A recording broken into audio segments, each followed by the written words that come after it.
Hello दोस्तों, welcome back to my channel Divakar teach official. आज के इस वीडियो में हम लेकर आए हैं एक और 30 प्रश्न हड़प्पा सभ्यता से। तो ये इम्पोर्टेंट प्रश्न है और एग्जाम में पूछा हुआ प्रश्न है। तो आप इस वीडियो को पूरा देखें। चैनल पर नए हैं तो सब्सक्राइब करें, लाइक करें, शेयर करें और बेल आइकन प्रेस करना बिल्कुल भी ना भूलें। तो हम शुरू करते हैं हड़प्पा सभ्यता का 30 क्वेश्चन, जो कि भिन्न भिन्न एग्जाम में आया हुआ है और आने की संभावना है। तो इस वीडियो को पूरा देखें। ठीक है, पहला क्वेश्चन शुरू करते हैं। पहला, हड़प्पा सभ्यता का आरंभ किस काल से माना जाता है? तो इसका आंसर होगा डी। क्या होगा? कांस्य युग से माना जाता है। ठीक है, हड़प्पा सभ्यता का जो काल है वो कांस्य युगीन सभ्यता का था। ठीक है, तो ये इसका जो काल होगा 2500 से 1750 ईसा पूर्व। ठीक है, और इसमें जो है कांस्य युगीन इसीलिए कहा जाता था क्योंकि यहाँ कांसा का प्रयोग होता था, जो कि तांबा और टिन से मिलाकर बनाया जाता था और इससे औजार एवं हथियार भी बनाए जाते थे। तो इसलिए इसको कांस्य युगीन सभ्यता कहते थे। ठीक है, हो गया। अगला प्रश्न है, हड़प्पा सभ्यता का प्रमुख बंदरगाह या प्रमुख नगर कौन सा है जहां पहली बार खुदाई हुई थी? ठीक है, तो हड़प्पा सभ्यता का प्रमुख नगर जो है हड़प्पा ही है, जहां पहली बार खुदाई हुई थी। क्या होगा इसका आंसर? हड़प्पा। ठीक है, बी होगा इसका आंसर। और सबसे पहले 1921 ईस्वी में दयाराम साहनी ने, ठीक है, हड़प्पा जो जगह है उसको खुदाई किया था। वो जो जगह है वो पाकिस्तान के पंजाब प्रांत में स्थित है। ठीक है, और इसी के नाम पर पूरे काल का नाम हड़प्पा सभ्यता रखा गया। ठीक है, तो क्या होगा? दो का बी होगा आंसर।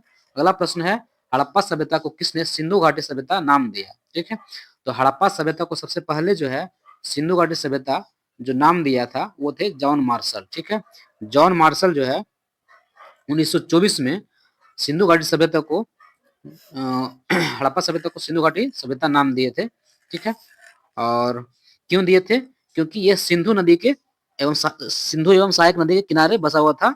ठीक है, झेलम, चेनाब, सतलज इत्यादि नदियों के किनारे ये सभ्यता पनपी थी, इसीलिए इसका नाम सिंधु घाटी सभ्यता दिया गया था। तो जो नाम देने वाले थे क्या था? कौन थे? John Marshall. ठीक है, अगला प्रश्न है, हड़प्पा सभ्यता के नगरों में ग्रिड पैटर्न में बनी सड़कों का पहला उदाहरण कहां से मिलता है? ठीक है, तो इसका आंसर होगा मोहनजोदड़ो से मिलता है। क्या होगा इसका आंसर? बी होगा। ठीक है, मोहनजोदड़ो से मिलता है।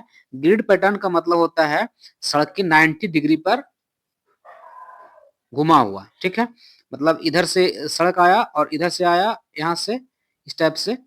ठीक है, 90 डिग्री पर घुमा हुआ सड़क। ठीक है, और उस नगर में जो है दो तरह के नगर होते थे। एक जो है ऊपरी नगर जिसमें किला होता था, और दूसरा जो होता था वो निचला नगर होता था।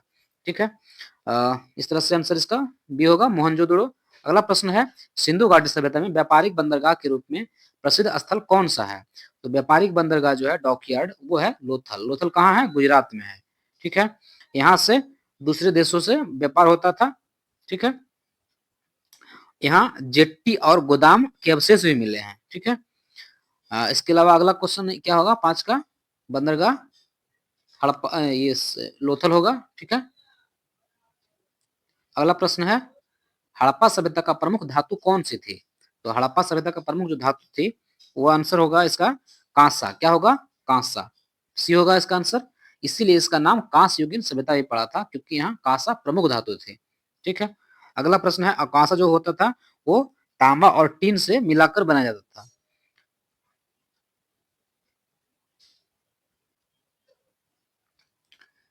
तो कांसा जो है तांबा और टीन से मिलाकर बनाया जाता था, और इसके अलावा इसका प्रयोग जो होता था औजार बनाने में, हथियार बनाने में एवं मूर्तियां बनाने में प्रयोग होता था। ठीक है, तो प्रमुख धातु कौन था? ये था कांसा। सी होगा इसका आंसर।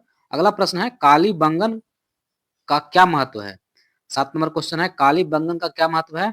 तो काली बंगन का महत्व है क्योंकि वहां अग्नि वेदिका का प्रमाण मिला है। ठीक है, अग्नि वेदिका का प्रमाण मिला है, जहां हवन करते थे। अग्नि वेदिका मतलब हवन करने वाली जगह। ठीक है, तो काली बंगन का क्या महत्व है? अग्नि वेदिका का प्रमाण मिला है। तो इससे स्पष्ट होता है कि उस समय जो है लोग यज्ञ करते थे। ठीक है, और कालीबंगा कहाँ है? ये राजस्थान में है। ठीक है, राजस्थान में है। अगला प्रश्न है, हड़प्पा सभ्यता के लोग किस प्रकार की लिपि का उपयोग करते थे? तो हड़प्पा सभ्यता के लोग जो किस प्रकार की लिपि का उपयोग करते थे, तो ये है चित्रात्मक लिपि। क्या होगा इसका आंसर? बी होगा, चित्रात्मक लिपि। चित्रात्मक लिपि का मतलब होता था ये एक तरह से मतलब चित्र टाइप का होता था, कुछ बना दिया ऐसे करके, कुछ ऐसे करके बना दिया, तो इस तरह से लिपि होता था और आज तक इस लिपि को किसी ने पढ़ नहीं पाया है, ठीक है। और अभी आपको बता दूं कि हाल में ही तमिलनाडु में हड़प्पा सभ्यता के प्रमाण मिले हैं खुदाई में, ठीक है। और वहां की सरकार ने इस लिपि को पढ़ने का ऐलान किया है कि जो पढ़ लेगा वो उसको करोड़ों का इनाम दिया जाएगा, लेकिन अभी तक किसी ने चित्रात्मक लिपि को पढ़ नहीं पाया है, ठीक है। तो प्रतीकों का उपयोग करके यह लिपि होता था, ठीक है। अगला प्रश्न है मोहनजोदड़ो का प्रसिद्ध महान स्नानागार किससे बना था, मतलब किससे बना था? ईंट और पत्थर से या लकड़ी से, मिट्टी से, ईंट और चूना से? तो क्या होगा इसका आंसर? इसका जो आंसर होगा वो होगा ईंट और चूना से बना था। मोहनजोदड़ो का प्रसिद्ध महान स्नानागार, ठीक है। महान स्नानागार किससे बना था? ईंट और चूना से बना था, ठीक है। और इसके अलावा जो है जल चूना जो क्या करता था, जल रोधक इन सीमेंट का काम करता था, ठीक है। और यह जो महान स्नानागार था ये सार्वजनिक स्नानागार था, इसमें सभी लोग स्नान करते थे। अगला प्रश्न है हड़प्पा सभ्यता में कृषि के लिए कौन सी फसलें उगाई जाती थी? तो हड़प्पा सभ्यता में कृषि के लिए जो फसल उगाई जाती थी वो था गेहूं और जौ। क्या होगा इसका आंसर? बी होगा गेहूं और जौ, ठीक है। और इसके अलावा लोथल और रंगपुर से चावल के प्रमाण भी मिले हैं, ठीक है। कहाँ कहाँ से मिले हैं? लोथल और रंगपुर से, ठीक है। लोथल गुजरात में है और रंगपुर भी गुजरात में ही है। अगला प्रश्न है सिंधु घाटी सभ्यता का कौन सा 11 नंबर, सिंधु घाटी सभ्यता का कौन सा स्थल मृद भांड निर्माण के लिए प्रसिद्ध है? ठीक है। मृद भांड मतलब घड़ा, बहुत बड़ा बड़ा मिट्टी का घड़ा, मृद भांड उसको बोलते हैं और ये इसका कलर होता था लाल, ठीक है। और सिंधु घाटी सभ्यता का कौन सा स्थल मृद भांड निर्माण के लिए प्रसिद्ध है? तो मृद भांड कहाँ होता था? चन्हू दड़ो में निर्माण के लिए प्रसिद्ध था, ठीक है। और पूरे सिंधु घाटी सभ्यता में एकमात्र स्थल है जहाँ बड़े पैमाने पर मिट्टी के बर्तन मृद भांड बनाए जाते थे, ठीक है। और वो जगह है चन्हू, ठीक है। अगला प्रश्न है हड़प्पा सभ्यता के किस स्थल पर कुत्ते और बाघ के बीच लड़ाई का चित्र मिला है? कुत्ते और बाघ के बीच लड़ाई का जो चित्र मिला है वो था लोथल। क्या होगा इसका आंसर? लोथल। इसमें जो है एक सील मिला है यानी मुद्रा मिला है लोथल में, ठीक है, जिस पर कुत्ते और बाघ के बीच लड़ाई का चित्र बना हुआ था, इसी से प्रमाण मिलता है, ठीक है। वहां हड़प्पा सभ्यता में कुत्ते भी थे और बाघ भी थे। अगला प्रश्न है हड़प्पा सभ्यता में वस्त्र निर्माण के लिए कौन सी सामग्री उपयोग में लाई जाती थी? तो हड़प्पा सभ्यता में वस्त्र निर्माण के लिए जो उपयोग में लाई जाती थी वह था कपास। क्या था आंसर? कपास, क्योंकि उस समय के लोग सूती वस्त्र अधिक पहनते थे और इसीलिए कपास उपजाना बहुत जरूरी था। तो ठीक है, तो वस्त्र निर्माण के लिए कपास का प्रयोग करते थे और कपास उपजाते थे, इसलिए कपास की खेती का प्रमाण मिला है, ठीक है। अगला प्रश्न है धौलावीरा की विशेषता क्या है? अब देखना है धौलावीरा की विशेषता जो है वो जल संरक्षण प्रणाली है। अब सोचिए कितना सभ्यता उन्नत था कि वहां जल संरक्षण प्रणाली का भी प्रयोग होता था। तो ये सभ्यता काफी उन्नत सभ्यता थी, ठीक है। तो क्या होगा इसका आंसर? बी होगा जल संरक्षण प्रणाली धौलावीरा, ठीक है। और धौलावीरा जो है गुजरात में स्थित है। अगला प्रश्न है सिंधु घाटी सभ्यता में किसी भी देवता की पहली मूर्ति किसकी पाई गई? सिंधु घाटी सभ्यता में किसी भी देवता की पहली मूर्ति जो पाई गई वह है पशुपतिनाथ। क्या होगा इसका आंसर? बी होगा पशुपतिनाथ, ठीक है। पशुपतिनाथ जो है मोहनजोदड़ो से पशुपतिनाथ की मुद्रा मिली है, ठीक है। और उसमें जो है 3 मुख और 4 पशुओं के साथ दिखाया गया है, ठीक है, जिसमें जिसमें उन्हें जो है यानी पशुपतिनाथ को 3 मुख और 4 पशुओं के साथ दिखाया गया है, इसीलिए ये पशुपतिनाथ की मूर्ति मिली है। अगला प्रश्न है 16 नंबर हड़प्पा सभ्यता का किस स्थल से मृतकों का टीला कहा जाता है, मतलब किस स्थल को मृतकों का टीला कहा जाता है? तो हड़प्पा सभ्यता को मृतकों का टीला जो है वो मोहनजोदड़ो को कहा जाता है। क्या होगा इसका आंसर? 16 का एक होगा मोहनजोदड़ो। और उसे मृतकों को टीला इसलिए कहते हैं क्योंकि यहाँ बड़े पैमाने पर कंकाल खुदाई में मिले थे, ठीक है। तो इसका मतलब है कि उसी कंकाल से ये अंदाजा हुआ कि जो उसमें व्यक्ति मारे गए थे वो किस कारण मारे गए थे। कहीं कहीं मलेरिया का भी देता है कि मलेरिया होने से मर गया, तो किसी ने बाढ़ और का जिक्र किया है कि बाढ़ आया और सभी को मार दिया। किसी ने ये पर्यावरण परिवर्तन के कारण बताया है, ठीक है। अगला प्रश्न है हड़प्पा सभ्यता में किस प्रकार की ईंटों का उपयोग किया गया था?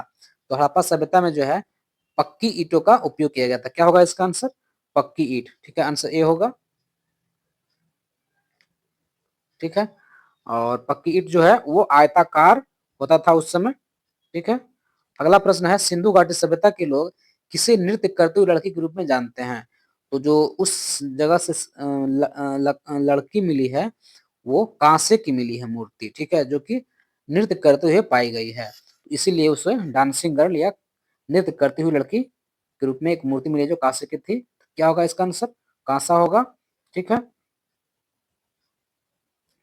अगला प्रश्न है, और ये जो है कांसे की मूर्ति 10.5 सेंटीमीटर ऊंची है। ठीक है, हड़प्पा कला का ये उत्कृष्ट उदाहरण है। ठीक है, अगला प्रश्न है, हड़प्पा सभ्यता के किस स्थल पर खेती और पशुपालन के प्रमाण मिले हैं? तो खेती और पशुपालन के जो प्रमाण मिले हैं वो है कालीबंगन। ठीक है, और कालीबंगन कहाँ है? ये राजस्थान में है, और कालीबंगन राजस्थान में है। और इसके अलावा जो खेती और पशुपालन के प्रमाण मिले हैं वो इसका कारण है क्योंकि वहां से हल के निशान मिले हैं। ठीक है, कृषि के लिए हल के निशान निशान मिले हैं। अगला प्रश्न है, हड़प्पा सभ्यता का कौन सा स्थल राजस्थान में स्थित है? तो राजस्थान में कालीबंगन है। क्या होगा इसका आंसर? कालीबंगन है, जो कि राजस्थान में स्थित है। राजस्थान के किस जिले में है? हनुमानगढ़ जिला में है। ठीक है, क्या होगा? हनुमानगढ़ जिला में है राजस्थान में कालीबंगन। ठीक है, और ये घग्गर नदी के किनारे स्थित है। अगला प्रश्न है, हड़प्पा सभ्यता में किस धातु का उपयोग सबसे पहले किया गया था? तो सबसे पहले उपयोग किया जाने वाला धातु था वो तांबा था। क्या था? 21 का 21 का आंसर बी होगा। ठीक है, तांबा। इसके अलावा अगला क्वेश्चन है, 22 नंबर, सिंधु घाटी सभ्यता के प्रमुख भवनों का निर्माण किस सामग्री से हुआ था? तो प्रमुख भवन का जो निर्माण हुआ था वो पक्की ईंट से हुआ था। क्या होगा इसका आंसर? पक्की ईंट से। ठीक है, और यह तकनीकी दृष्टि से क्या होता था? उन्नत होता था, इसीलिए पक्की ईंट से प्रयोग किया जाता था भवन बनाने में। अगला प्रश्न है 23 नंबर, हड़प्पा सभ्यता के पत्थर के औजार किस स्थल पर मिले हैं? हड़प्पा सभ्यता के पत्थर के औजार किस स्थल पर मिले हैं? तो इसका आंसर होगा चन्हुदड़ो। क्या होगा इसका आंसर? चन्हुदड़ो, डी होगा आंसर। ठीक है, चन्हुदड़ो, और पत्थर के औजार भी मिले हैं, और इसके अलावा वहां से आभूषण भी मिले हैं। ठीक है, अगला प्रश्न है, हड़प्पा सभ्यता के लोग किस पेय पदार्थ का उपयोग करते थे? तो पेय पदार्थ का जो उपयोग करते थे वह था दूध। ठीक है, क्यों दूध था? दूध का उपयोग करते थे इसलिए अंदाजा लगाया जाता है कि वहां के लोग जो है पशुपालन करते थे। ठीक है, पशुपालन करते थे और वो दूध का प्रयोग करते थे। अगला प्रश्न है, सिंधु घाटी सभ्यता के किस स्थल पर चावल के प्रमाण मिले हैं? तो चावल के प्रमाण मिले हैं कहाँ से? रंगपुर से। क्या होगा इसका आंसर? रंगपुर। ठीक है, और रंगपुर कहाँ है? गुजरात में है। ठीक है, रंगपुर कहाँ है? ये आंसर क्या होगा? सी होगा, रंगपुर है गुजरात में। अगला प्रश्न है, हड़प्पा सभ्यता में किस नदी के किनारे सबसे अधिक नगर बसे थे? हड़प्पा सभ्यता में सिंधु नदी के किनारे सबसे अधिक नगर बसे थे, इसीलिए इसको सिंधु घाटी सभ्यता भी नाम दिया गया। ठीक है, और सिंधु घाटी सभ्यता के सिंधु नदी के अलावा उस वहाँ जो नदी है उसकी सहायक नदी झेलम है, चेनाब है, रावी है, सतलज है। ठीक है, इन सब जो नदी है इसके किनारे सिंधु सभ्यता का विकास हुआ और सिंधु सभ्यता फला फूला। ठीक है, तो क्या होगा इसका आंसर? सी होगा। अगला प्रश्न है, सिंधु घाटी सभ्यता के लोग किस देवता की पूजा नहीं करते थे? तो सिंधु घाटी सभ्यता के जो लोग थे वो विष्णु देवता की पूजा नहीं करते थे, बाकी पशुपतिनाथ की पूजा करते थे। ठीक है, अग्नि की पूजा करते थे और जल देवता की पूजा करते थे। इसका आंसर नहीं होगा, तो क्या होगा इसका? इसमें आंसर क्या होगा? इसका आंसर जो होगा वो होगा डी। ठीक है, अगला प्रश्न है, 28 नंबर, हड़प्पा सभ्यता का प्रमुख आयातित सामान क्या था? हड़प्पा सभ्यता का प्रमुख आयातित जो सामान था वो था तांबा। ठीक है, और तांबा जो है राजस्थान के खेतड़ी जगह जो है, राजस्थान में एक खेतड़ी जगह है वहां से तांबा आयातित किया जाता था। ठीक है, और इसके अलावा खाड़ी देशों से भी तांबा मंगाया जाता था। ठीक है, तो क्या होगा इसका आंसर? तांबा होगा, ये आंसर होगा। अगला प्रश्न है, हड़प्पा सभ्यता के नगरों में किलेबंदी का क्या उद्देश्य था? माना किलाबंदी क्यों किया जाता था? तो सुरक्षा कारण से किया जाता था। क्या होगा इसका आंसर? सैन्य सुरक्षा भी होगा। सैन्य सुरक्षा कारण से हड़प्पा सभ्यता में नगरों का किलाबंदी किया जाता था, यानी प्रशासनिक दृष्टि से सुरक्षित रहे। अगला प्रश्न है, हड़प्पा सभ्यता का सबसे बड़ा स्थल कौन सा है? तो हड़प्पा सभ्यता का सबसे बड़ा स्थल जो है वो है राखीगढ़ी। क्या है? राखीगढ़ी, आंसर सी होगा। राखीगढ़ी कहाँ है? ये हरियाणा में है। ठीक है, हरियाणा में है राखीगढ़ी, और ये जो फैला हुआ है वो 350 एकड़ में फैला हुआ है। 350 एकड़ में। ठीक है, इस तरह से मेरा 30 क्वेश्चन का ये सेट खत्म हुआ। तो आप इस अगर ये पीडीएफ लेना चाहते हैं तो मेरे टेलीग्राम चैनल को ज्वाइन करें। टेलीग्राम चैनल का जो लिंक होगा वो डिस्क्रिप्शन में दिया हुआ है। और आप चैनल पर नए हैं तो चैनल को सब्सक्राइब करें, लाइक करें, शेयर करें। मिलते हैं अगले वीडियो में, जब तक के लिए जय हिंद।